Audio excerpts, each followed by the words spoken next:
The Catholic Cathedral is one of many buildings in the city that's on the endangered species list. However, work is underway in rebuilding the 106-year-old icon. Even with a sense of urgency, work has to be carried out with care. There are some serious cracks in the building, apart from the areas which have already been damaged. One of the first tasks has been to remove the bells from the North Tower. The 4 bells which make up the cathedral peal are known to bell ringers as the Great Bell, the Gloria Bell, the Altiora Bell and the De Profundis Bell. They were hoisted into the tower just in time for the grand opening of the cathedral in February 1905. The bells have a combined weight of over 3.5 tonnes. Resident priest Father John Rizzo was busy in his office when he heard the first bell ring as it was lifted from the tower. Yes, I was in my office, I heard the bell, I said to myself, the first time in 7 months since I've heard that bell, so I came running out to see it. So being hoisted on, it was just a lot of joy in my heart to see that. Most people call this the Catholic Cathedral, whereas it's the Church of the Blessed Sacrament. The Cathedral of the Blessed Sacrament, correct, right. Yes, exactly. Some people might call it the Basilica, just to make a distinction between this cathedral and the one in Cathedral Square. Right. Yes. Now, what role did this have in the Canterbury area? Was this actually sort of the focus of Catholic faith? Yes, because it was built really on the pennies, particularly of the Irish immigrants who had come over 100 years ago. And look at the beautiful edifice that it is, sort of like a hidden jewel, it's been called. And sort of like came out of Europe. It just plopped right here in the South Island. So historically speaking, it's really a treasure in the heart of many people. And did you think the interior was equal to the European? Yes, oh, beautiful interior, yes, particularly when you can look up to the dome and see the intricacies around the ceiling and so forth. Just beautiful, intricate artwork, yes. So where do we go from here now? Where do we go? We're going to rebuild. No matter what happens, there's a little bit of dust and maybe a few ashes around, but in spite of that, we're going to erect a very beautiful temple. That much the more beautiful, if not, beforehand. We'll see what happens. And when do you think you'll say your first Mass? I would give it at least 3 years. I'm no engineer, but I would say 3 years. Maybe that's being too optimistic, but I would say in about 3 years' time, yes. The next challenge in the deconstruction of the cathedral is to remove the dome, which will be lowered to the ground by one of the largest mobile cranes in New Zealand. Earthquake recovery powers were swept through Parliament at the end of last week. There was some debate during the 3-day process, but mostly there was unanimous support. Earthquake Recovery Minister Jerry Brownlee led the Canterbury Earthquake Recovery Bill through its final stages. The bill empowers the new Canterbury Earthquake Recovery Authority, or CERA, to take control of councils it believes are failing in reconstruction work. Brownlee and CERA's chief executive can now order demolitions. The Green Party and Parliament's 2 independent MPs voted against the bill. Government officials worked until 4 a.m. Thursday to choose 32 out of about 100 suggested changes. One of the changes includes the government accepting that 5 days' notice for a demolition order should be changed to 10 days. The government also accepted that clauses on compensation for people who have lost land or buildings were not clear and needed to be rewritten. The law will be in place for up to 5 years. Hi, I'm Kenetta Knight. Canterbury is still in recovery, and that's why we have CTV's City Life, a 1-hour program each weekday bringing up-to-the-date information to you about our recovery.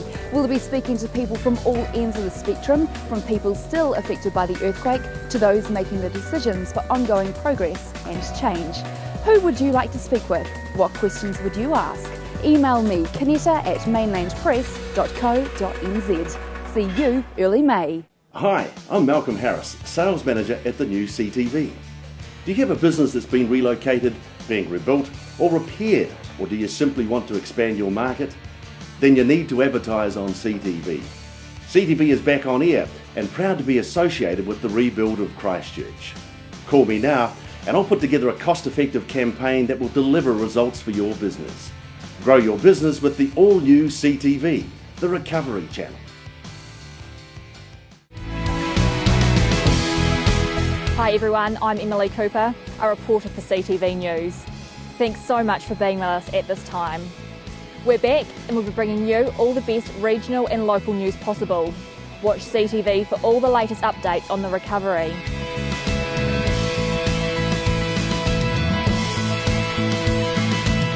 CTV News Monday to Friday on CTV and repeats on the Māori channel.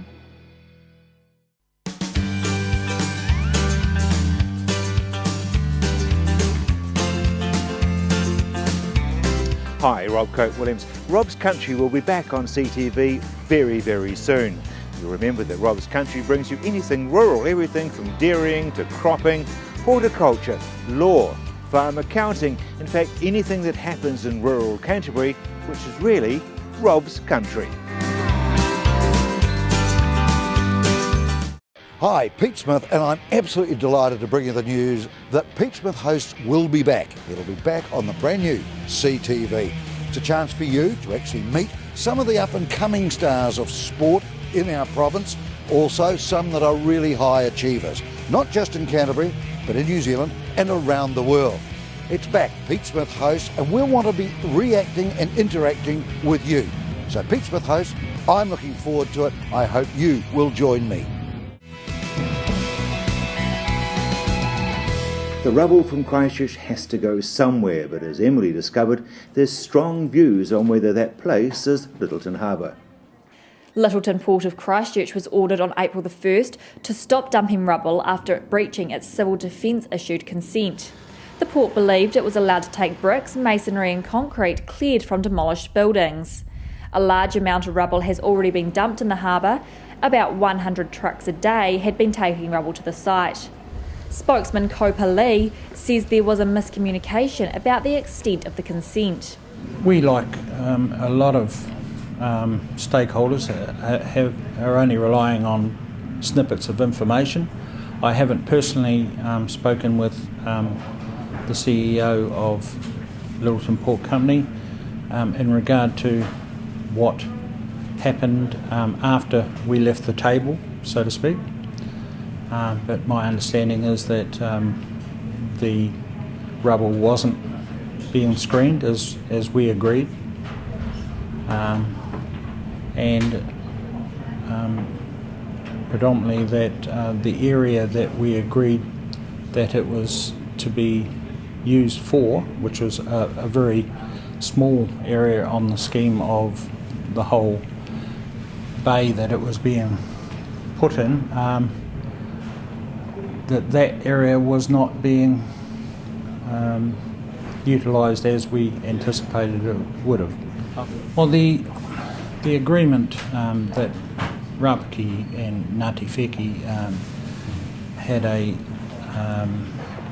meeting prior with the Lyttelton Port Company, and at the meeting it was agreed that we accepted the fact that the rubble needed to be put somewhere. Lee says there was a process in place to screen the rubble. Part and parcel of that agreement was the fact that it needed to be screened. A, it needed to be screened and cleaned, and B, that no components to be dumped in the harbour were to come from buildings where people had died. Lee says there are alternatives to dumping at the port. Well, the one that we as a hapu have been particularly interested in is the recycling of the rubble. The fact that there are companies that do recycle, and whether it was a feasible proposition, we haven't gone down that road, but we certainly like to think that somewhere along the line we could recycle rather than dump. However, he says it was too short notice to use this approach, and the main priority was to clear the city. Residents say an assessment of the effects of the dumping or an environmental report is still needed. Lee says an environmental report would be welcome but lengthy. I think that's probably an area that would need to be addressed at some stage, but I think we all know how long reports take to to be completed, and it was our understanding that this was a very short-term arrangement between City Council and Lyttelton Port Company. And he says the next step is to discuss with the Lyttelton Port Company further.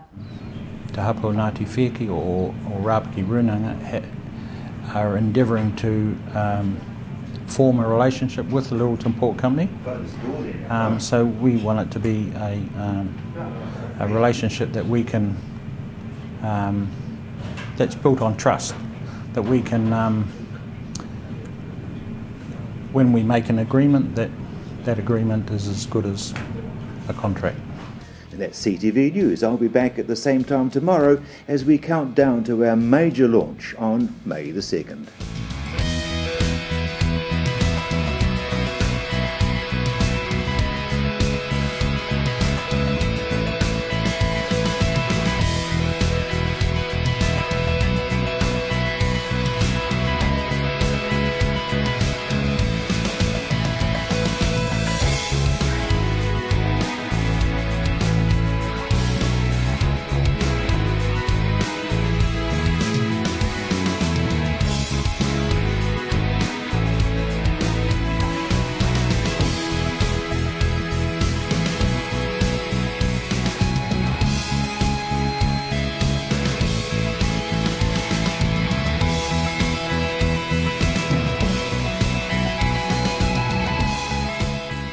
Supporting local content so you can see more of New Zealand on air.